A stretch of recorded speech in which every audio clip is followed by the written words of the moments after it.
Ivory, a fun little elephant that has gone under the radar. At least until today. Hello, I'm Constellation Gaming, and this is Decklist December, where I'll be going through every single day inside of December and providing a deck list.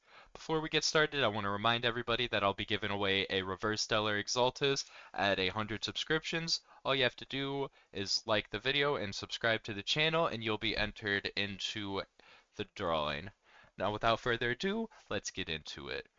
The deck is centered around 2 copies of Ivory, a 2-cost Water Elestral that is a 6/8, stating this Ivory gets +2 attack for every Typhlant in your underworld. You can expend 1 water from your deck in order to special cast a Typhlant from the underworld in attack position. In order to pair with Ivory's ability, we will be playing 2 copies of Typhlant, a 2/2 1-cost Water Elestral that states when you cast this Typhlant, you can discard a random card from your opponent's hand. Now, in order to consistently get our Ivory out onto the board, we will be utilizing a Water Toolbox package with Foamy. Foamy is a 2/3 1-cost Water Elestral that states when this Foamy is destroyed in battle, you can special cast an Elestral with enchantment cost of 1 from your deck in defense position. Now, you can either grab the previously mentioned Typhlant to get your combo going, or you can grab one of either of these options that we will be playing 2 of. There is Galaxy, a 1-drop 2/5 Water Elestral that states as long as this Galaxy is enchanted, swap each Water Elestral's attack and defense. So Galaxy is essentially a 5/2 that gets around almost every counter rune in the game and most removal spells, with the exception of Gorgon's Gaze.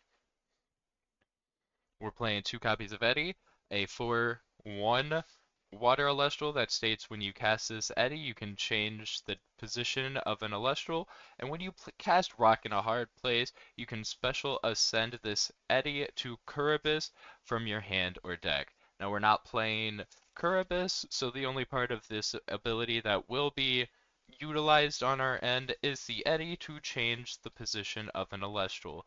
So we can always go into Eddy and change the position of a second Elestral in order to end their combat from Foamy and then hard ascend over the Eddy. We are playing 2 copies of Mustation, a 1/6 Water Elestral that states you can expend 1 water in order to swap the attack and defense of Mustation until the end phase. You can also do this whenever an opponent normal cast an Elestral. Now, Mustation obviously pairs really well with Galaxy due to the fact that the defense is going to be swapped to its attack, and also Mustation itself is simply a very good beater at possibly 6, or you can leave it as a wall to easily ascend into your Ivory. Mustation has very good options and is an extremely strong card, especially in this deck. And as our last 2 of, we're playing 2 Dratagua, a 1/4 Water Elestral that states when this Dratagua receives 1 water, you can return up to 2 water from your underworld to your spirit deck.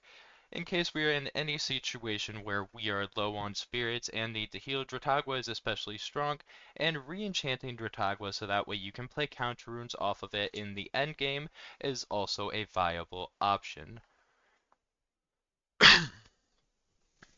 Now, to finish off the Elestrals, we are playing simply the best Elestral in the entire game. We're playing 3 copies of Astrabbit, a 2/5 1-cost Thunder Elestral that states when this Astrabbit receives 1 or more Thunder, you can look at the top 3 cards of your deck, add 1 to your hand, and then shuffle the rest of your deck.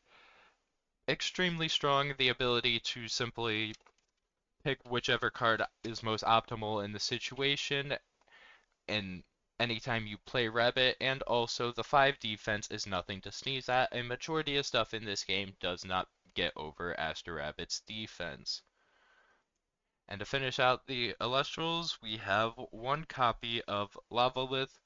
Lavalith is extremely strong. He is a 6/4 2-cost fire Elestral that states this Lavalist can be normal cast with fire if an opponent has at least 2 or more enchanting spirits than you do. When you cast this Lavalith, you can target and destroy a rune. Simply a big body that can make you come back from a game in an instant, and we do have very easy spirit math in this deck, so we have the room to be able to play Lavalith. Next, for the counter runes, we're playing the typical 12, to be honest. We've got 3 copies of Gorgon's Gaze, a 2-cost Omni rune that states target an Celestial on the field until the end phase. That opponent does not have an effect. Uh, its effect, if it is on the chain, cancel it. It can't receive enchantments, attack, nexus, or ascend. So, Gorgon's Gaze is pretty much the best counter in the entire game due to the fact that it simply says no to everything. We're playing 3 copies of Poison Tipped Arrow, a 1-cost Omni rune that states this Poison Tipped Arrow can be used when an opponent normal cast an Celestial. Target it, give it -2 attack, and until end phase during the end phase, or until this turn's end phase, you can expend 1 during the end phase to destroy it. So, well, you can expend equal to its enchantment cost. I apologize, I misspoke. I just simply read off the card. We're playing 3 copies of Tsunami, simply a very strong water rune. It states change all Elestrals to defense position unless they are water enchanted. Pretty much a fog from Magic, if any of you are familiar with that, unless they are water enchanted, because it just completely nullifies an entire battle phase for the cost of 1. Next we have 3 Shield of Achilles. Shield is there in case anything is big enough to honestly get over our big defense guys, or just simply the big guy strategies, bounce it back to hand. We can delay 1 more turn for Ivory. So next, we're running a lot of removal since we are kind of a defensive deck for the most part. As mentioned, we have our 3 copies of Poison Tipped Arrow from before. In addition to that, we are running 3 copies of Cryoblast, a 1-cost Invoke rune that states target an Celestial that is not water or not frost enchanted until the end phase. Give it -2 defense, and when that Celestial's defense has hit 0, you must destroy it.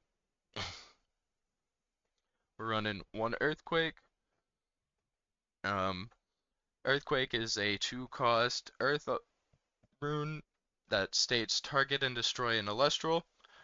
We're running 1 Resting on Your Laurels, an Omni rune that states if an opponent has 2 or more enchanting spirits on the field than you do, target and destroy the Celestial with the least amount of enchanting spirits on it.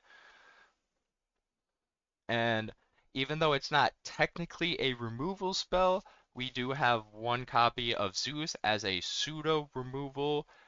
Zeus is a kind of a removal due to the fact that it will allow a lot of our guys to be over their guys, and also it works as a removal spell because Zeus plus Cryoblast kills almost anything as in the game that's being played right now, especially anything that is big enough to be over our current Elestral's defenses.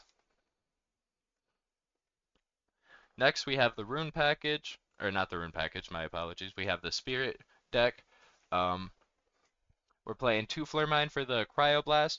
We're playing 3 Zaptor for the Zeus and the Astro Rabbit, 2 Terratlas for the Earthquake, 2 Vipyro for the Lavalith, and 3 Leviathan for the rest of the deck. If you enjoy this content, don't forget to subscribe, as I will be putting out more deck lists every single day. And I hope you have a good day. Goodbye.